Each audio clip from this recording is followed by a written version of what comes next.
આપણે ઘંટી ચલાવીશું.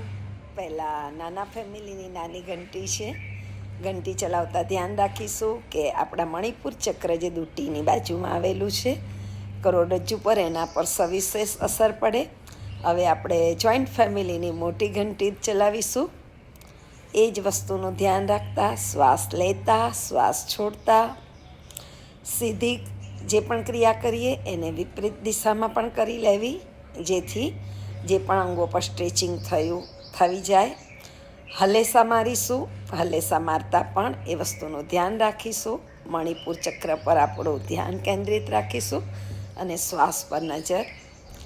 જાનું શીર્ષાસન કરવા માટેની આપણી આ કસરત જે બે છે એ કરવાથી આપણે પશ્ચિમોત્તાનાસન અને જાનું શીર્ષાસન માટે આપણા શરીરને રેડી કરી દઈએ છીએ.